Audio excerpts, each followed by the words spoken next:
Sometimes I look down, afraid I will fall. And though the sun shines, I see nothing at all. But then I hear your sweet voice, come and go, telling me softly,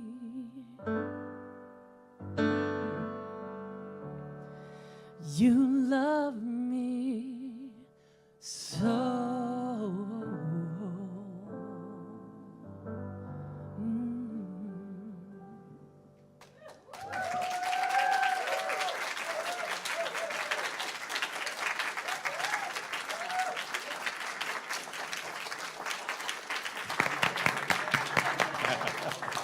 Oh my goodness. Wow, that was magnificent. Thank you. Well, friends, I am so tickled to see all of you here today. It's just a treat to be here. And I pray about what is it that I need to share, and then what is it I need to, first of all, what do I need to learn? And then also, what do I need to share? And as I really listen to that, sometimes I get really clear. This is what I need to talk about and what I need to learn. And sometimes I struggle with that. Sometimes I have trouble hearing. But this week I got a really clear message that what I need to talk about is healing. And Unity is founded on healing. It was founded on the healing of Myrtle Fillmore. And Myrtle Fillmore had tuberculosis, and back in those days, if you knew anything about tuberculosis was considered a fatal disease. And it was also considered something that if you had it, you probably weren't going to live very long. And it was considered something that was passed down from your family. It was inherited.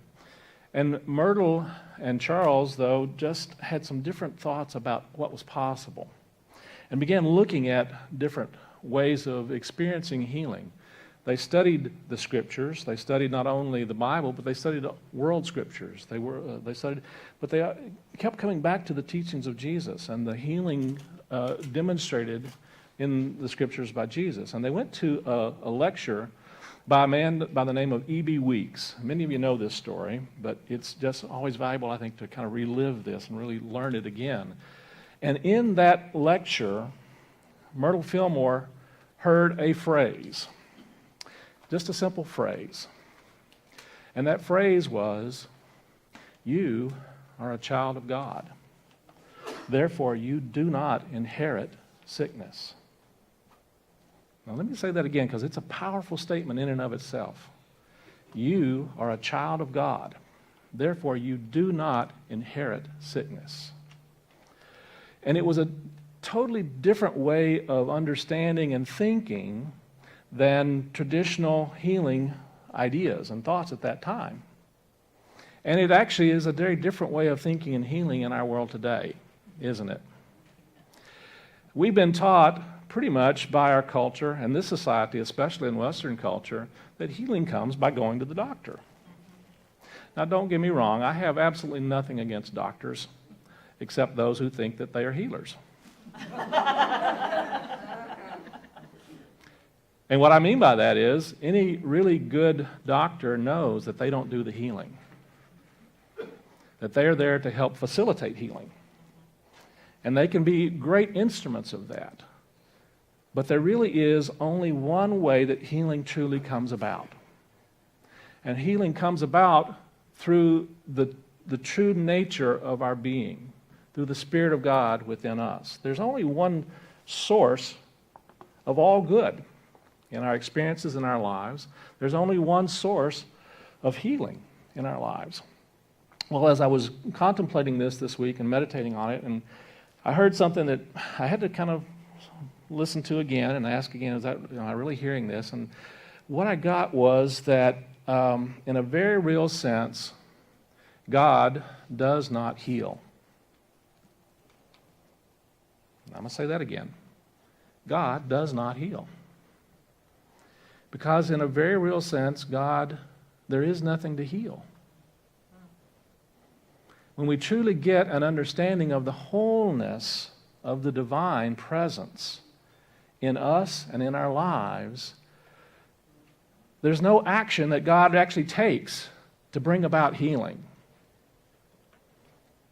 God itself, divine, is itself health and wholeness and wellness and well-being. And when we tune into that knowing, and truly tune into that knowing, and know that that is a very part of our essence and our nature, then the creative process that we are all a part of, that is the divine process of creation in itself, that very process helps that experience of that divine presence to unfold in experiences of health and wholeness and well-being. And so, in a very real sense, it's not the activity of God. There's really no activity that God is doing anything than being God. The activity really is an awakening of our energy, our consciousness, and aligning ourselves with this knowing, this understanding, this experience of that health and wholeness. And in the practice of doing that, what we find is the physical being begins to align itself in that way as well. Now, don't get me wrong. In many ways, unity has been very closely connected to and associated with another school of thought that teaches that you never go to doctors and you never go to receive medicine. You don't take medicine. There are teachings that say that that's not showing your faith. And I really have looked at that at different times, and I realized that Charles and Myrtle didn't quite teach it that way. Charles and Myrtle Fillmore, the co-founders of Unity, had a little different understanding. And the thing that we've always heard and taught in Unity is that you go to God first. You go to God first. But then you go to man as God directs. And God oftentimes will heal through are guiding us into those ways and those places where healing can be facilitated. Now, that facilitation may mean taking medicines, but the medicines in and of themselves, in reality, it's not so much the medicines that are doing the healing, as the medicines are a way for us to kind of focus our energy and our consciousness into a belief system that says healing is possible. Now, don't get me wrong, there are physical effects to different chemicals and things like that. I'm not saying that that's not the case. What I'm saying is those are simply aligning the body in such a way that the natural healing power that is innate in these amazing, amazing human forms kicks in, does the work. So it's not the medicine that's doing the healing. The medicine is basically helping us get out of the way those things that are keeping us from experiencing that health and that wholeness.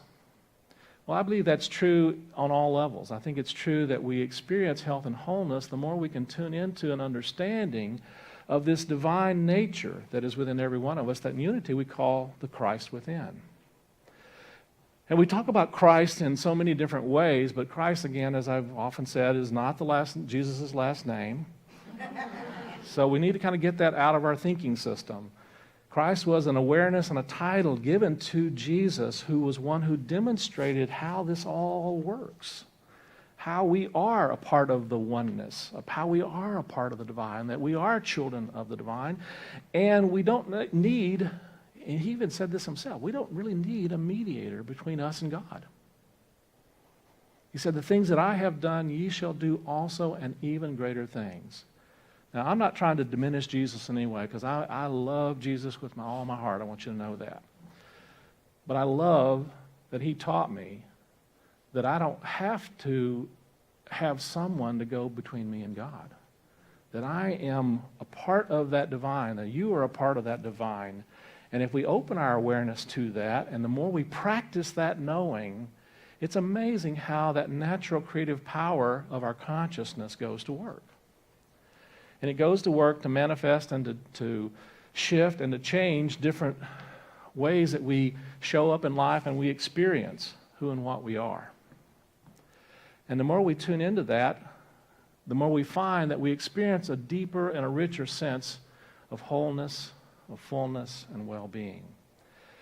Can that bring about physical healing? Absolutely. We've discovered, and it's an amazing discovery that science has come up with, is that most illnesses are caused by stress. What an amazing discovery. It's brand new, of course, and we just found this out. It's been a part of spiritual teachings for probably thousands of years, and definitely a part of unity, that if we change the way we look at and think in life, it changes the body in such a way that we're no longer under those kinds of stresses, challenges, problems, and the body begins to heal. Now, one of the things I want to talk about a little bit is an understanding, and I actually was having a conversation with one of our members this week about it's important to understand the difference between healing and a cure. Healing is something that happens on an internal level, and it may express itself as a physical outpouring, or it may express itself in other ways. Does that make sense? But interestingly enough, real healing happens when we experience that sense of well-being. The thing that Myrtle got when she heard those words, "I am a child of God, therefore I do not inherit sickness," was a healing. She said, in that moment, I was healed. But one of the things that's important to understand is that it took over 2 years for Myrtle's expression of that healing to fully manifest. Now, she was healed in that instant. She experienced that well-being in herself. She knew her wholeness in that moment. She felt it. She experienced it. And she knew the truth of it. And over a period of time, that developed throughout her system in such a way that she did experience a physical healing. And we've seen in unity so many times, there are people in this room who have, one, been healed, but also had an experience of being cured as a result of being healed. You follow what I'm saying? And we also have others that are in that process. There are folks in this room that are in that process today. And part of the work that we're doing is really helping ourselves to realign with this essence of who and what we are, so that we can look beyond the physical appearances that are going on in our lives and truly be in that place and that energy of well-being regardless of what's happening out here in the world. And when we do that, we align the creative principle and power of our consciousness in such a way that we become a part of helping to manifest a greater expression of well-being out in our world. And that can and oftentimes will mean a physical healing. Now, I think it's important also to recognize that, we are more than these physical bodies, right? We are spiritual beings. We are created in the image and after the likeness of Spirit, of the creative process, of the creative power, at the very source and essence of all that is. And so in that very act of aligning ourselves with that creative power and seeing ourselves as creative beings, aligning ourselves with our wholeness, truly getting in touch with that, we are participating in the creative process. And that creative process then will begin to emanate and radiate more of that unique nature. And it may come in ways that we hadn't really expected or anticipated. Because whether we like to realize it or not, we really don't know the whole picture. There's so much that goes on in consciousness that is so far beyond our limited way of thinking and seeing. And so I'm absolutely convinced that one of the ways that we sometimes heal is that we move into other physical forms.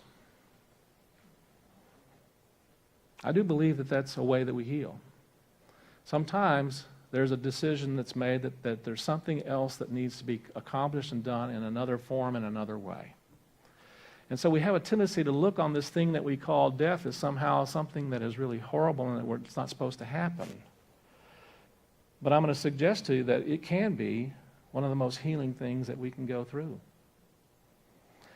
I had a great opportunity to work with Ram Dass some years ago, and he came and spoke at our group in Charlottesville, Virginia. And he and a main name, I've lost the first name, Levine is the last name, wrote an amazing book called Who Dies? And if you haven't read this resource, it's just a powerful understanding and a powerful recognition that the very process that we go through in dying is one that can be an amazing healing experience. And so it's not something that we necessarily have to be afraid of. Now, don't get me wrong, I'm not in a big hurry to go through that process today. I love my grandmother, my mother. My mother turned 87 on the 4th of July. So you all celebrated, thank you. She turned 87, and I love my mom dearly. And my mom says, I'm ready to go anytime. She says, I'm not in a hurry, but I'm ready to go anytime. And I think the more we can really make peace with this whole process that we call dying, the more we can truly let go of the anxiety and the concerns and the fears we have about that, the more we're able to truly live. I'm a student of the Carlos Castaneda works as well. Some of you are familiar with that. And one of the things that they talk about in that work is that death in and of itself is an ally. And that is one of our greatest teachers. And if we're open to the possibility of really letting it be a teacher for us, it can actually make our lives so much richer. And it will show us ways that will actually enhance our well-being that we never possibly considered. There's a great work that I was trying to remember who is doing this, and it didn't come to me this morning, but there's a great work out there that's done by a number of different people, and it is basically a way of journaling with our own death.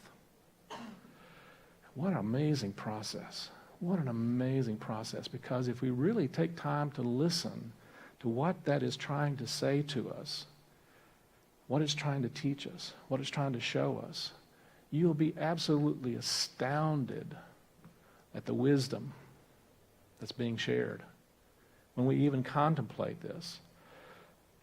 And if we're willing to really befriend this experience, preferably a future experience, and for many, preferably way in the future, it's not something that we necessarily have to be concerned about or fear. It is actually an amazing awakening experience. And it is, I can tell you that from all my friends who've done it. They told me it was pretty amazing. I know. Some of you buy that, some of you don't. It's okay. Just put it on the back burner, as they say. Put it on the back burner. There's a power in us to transform whatever circumstance or situation that we're confronted with in our lives. And one of the first ways that we began to experience that, and we kind of studied this yesterday in our wonderful work called There's a Spiritual Solution for Every Problem by Wayne Dyer. And in this class, one of the things that we're working on is the prayer of St. Francis. One of my favorite mystical, powerful teachings. And we worked with primarily the first two phrases or lines. And they're amazing affirmations, really. And the first one is, Lord, make me an instrument of thy peace. Make me an instrument of thy peace. One of the first steps when we began working with healing and began praying about healing for ourselves or for another is to move into that place of thy peace. It's a place of peace within us where we are, it is, and I was trying to remember, in our ministerial school, I remember Ed Rabel, who was an amazing spiritual teacher and Bible teacher, metaphysical teacher. He gave a quote from Charles Fillmore, that was something to the effect of the first fruits of prayer are a peaceful heart and an expanded awareness. Those are the first two fruits. And so when we pray, the first thing that we want to experience is to experience that place of peace within us. And it's when we begin to make peace with whatever we're experiencing in life and bring peace to that experience that healing begins to happen. In the very act of that, one of the first steps, I think, is just accepting. Now, accepting is a hard thing for a lot of us. It's not accepting that this is, accepting the dire predictions that we sometimes have when we have some kind of an illness or experience. It's not accepting all of the projections of fear that we have about it, but simply accepting this is what is. This is where I am. This is what's going on. This is what's happening now in this moment. So that's a first step in many ways of healing, because it can help us to actually move into a place of peace. When we're resisting what is, it's the first step in moving out of peace. Yeah. Right? Right. And so the first step of moving back into that is just really aligning ourselves with this knowing this is. And then the second step of that, the second answer to prayer, is an awakened awareness, or consciousness that we call it. It's an awakening of the understanding that there's a possibility that there's something greater in this experience than what I have perhaps been seeing or have seen before. And that there's a greater possibility of a good that's unfolding in some way in this experience.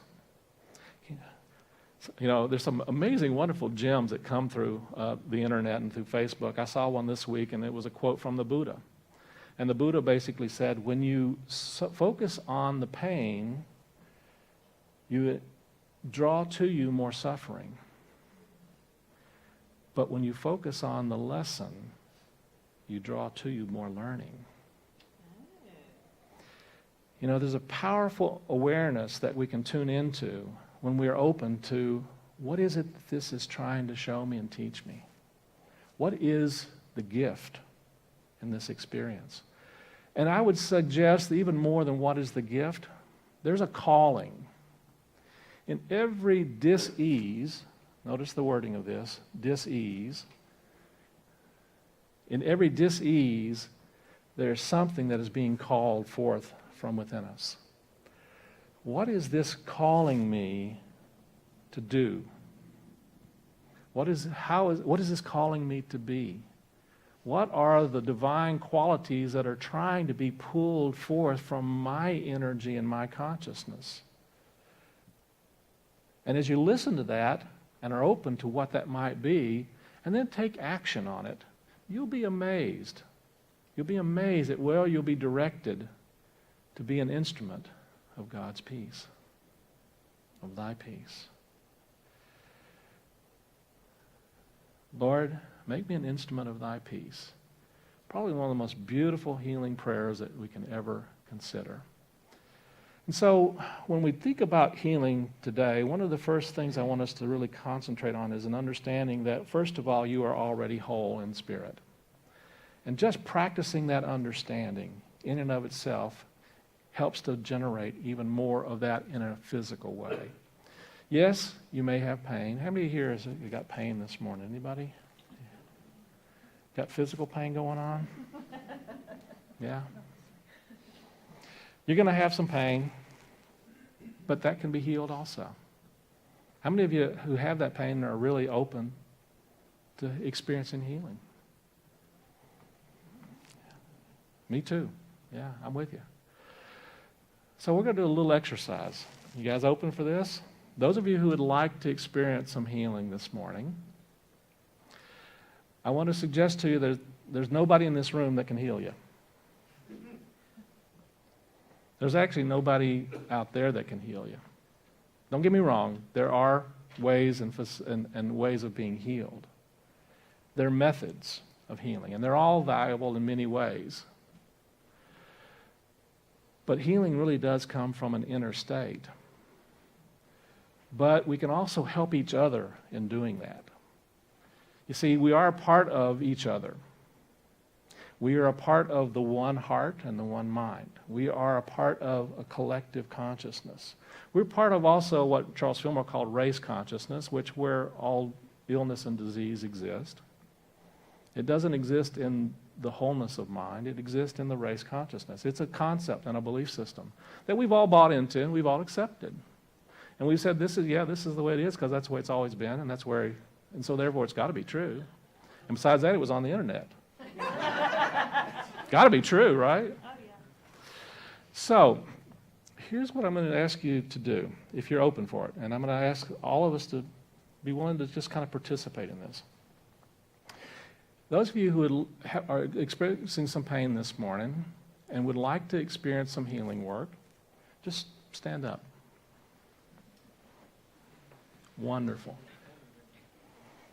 Wonderful.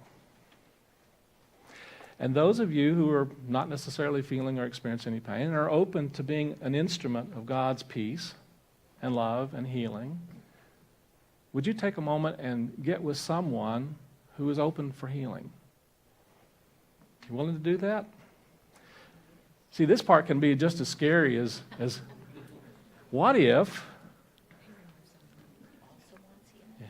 So actually get with someone who just stood up, basically. And we're going to move to others. So if you don't have someone with you now that's paired up for the healing work, go ahead and have a seat. Sound good? We'll get to you in just a moment, I promise. Okay. So here's what I'm going to invite you to do. I'm going to invite you, those of you who are open to experiencing healing, to just simply do that. Just be open. Just be open to healing manifesting in whatever way it needs to manifest. And those of you who are open to being an instrument of God's love and healing, see, Jesus called on us to be healers. Do you realize that? Mm-hmm. He did. He called on every one of us to heal. Now, I'm going to suggest to you that you're not going to heal anybody. I know that sounds contradictory, but what you're going to do is hold that person in an understanding, a feeling, a knowing of their wholeness. Looking beyond any belief systems about illness, if you feel like you want to hold hands or touch in some way, you're welcome to do that. Whatever way, touch them with your heart and with your consciousness, and just say it this way: I see the Christ in you. Together? I see you whole and free. I see you whole and free. I see you healthy and well. I see you healthy and well. I know that's the truth of you. I know that's the truth of you. And I see you knowing that too. And I see you knowing that too. And just breathe that in and out now.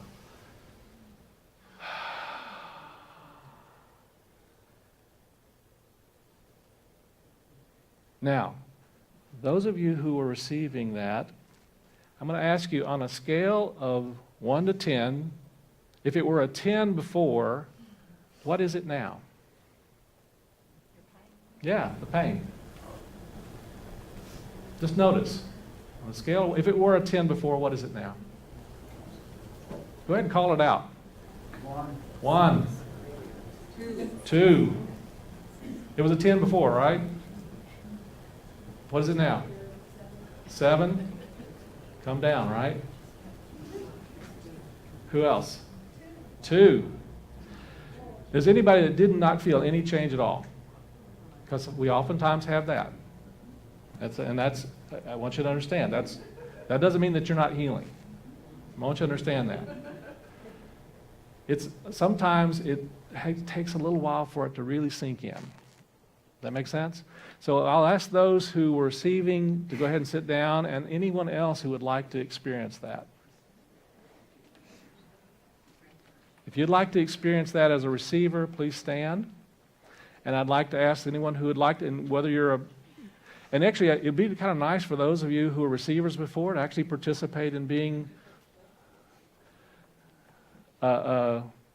givers. Yes, thank you. That's a good word, yes. Yes, good. All right, so let's take a nice deep breath and just hold that person. Here's someone over here who was open for healing. And if someone else would like to experience healing. So here's the thing. Well, let's just go ahead and do this part and I'll say a little bit more. So just look at that person in their heart and in their eyes and say, I behold the Christ in you. And here the life and wholeness of God I see.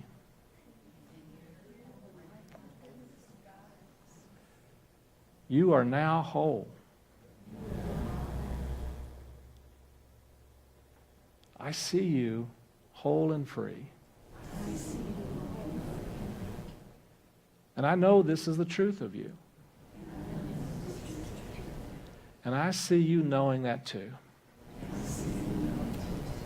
And just breathe that in and out. Feel that feeling.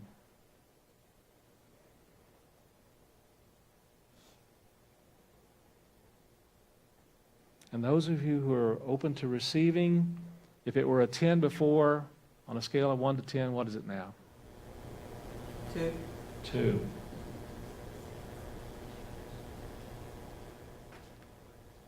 Anyone else? All right. Thank you all for participating. Thank you. Thank you. Thank you. Now, those of you who are just now senders who actually had pain before, if it were a 10 before, what is it now? If you had pain before and you were actually participating, well, if it was a 10 before, what is it now? 4. Interestingly enough, even doing this work heals us. You follow what I'm saying? So it's important to understand we're not healers. We're vessels. We're conduits. We're participants in knowing the wholeness and the truth of the divine. And in the very act of doing that, we are opening a window in the race consciousness that we're all immersed in to allow the consciousness of health and wholeness to shine in. You see that? So what we're doing is opening up an aperture. It's important to understand that everyone within race consciousness has the right and the ability to either look through that aperture or not. And for whatever reason, there are times when people are not in a place where they are open to or willing to look to that light. It doesn't make them wrong. It doesn't make them bad. It doesn't make them less whole. It just doesn't allow them to experience the awareness of that wholeness. Does that make sense? But we keep opening the windows. Because I'm convinced, the Scripture says, every knee shall bow before him. Ultimately, we're all going to know this. We're all going to experience this. We're all going to participate in it. And you and I are getting this great opportunity, a great opportunity to be healers. Not doing it ourselves naturally, but allowing that presence and power and consciousness to work through us. So as you go through your week, let that be your mantra. Let that be your practice. Let that be what you do in your work, the people you're working with, yes, even your boss, your coworkers, that employee that, the spouse that, that pushes your buttons, that's their job. You do know that, don't you? So let's let that be our practice for this week and probably the rest of our lives. And let's move into our meditation time. So just breathe into that knowing. Breathe into the heart space. Breathe into the body temple. Just be open to that place within you of peace. And be open to being an instrument of that peace. Sending forth that peace to every cell in your body,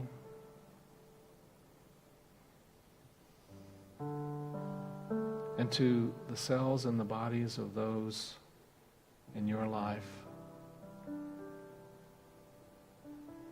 Sending it forth and knowing the life of God is in every cell.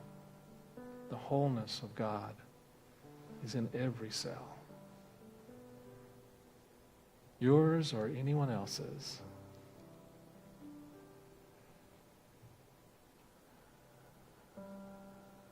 Relax and allow that to flow. And let whatever energy flows through you to experience and express in just the right and perfect way.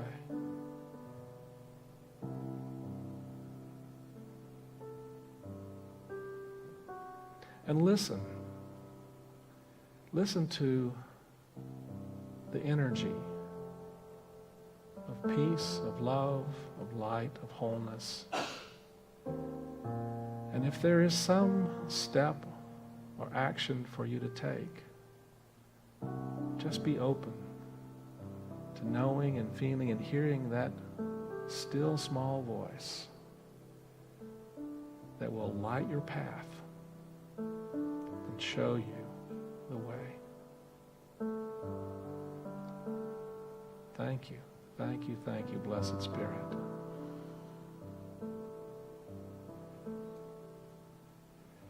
Take a nice deep breath.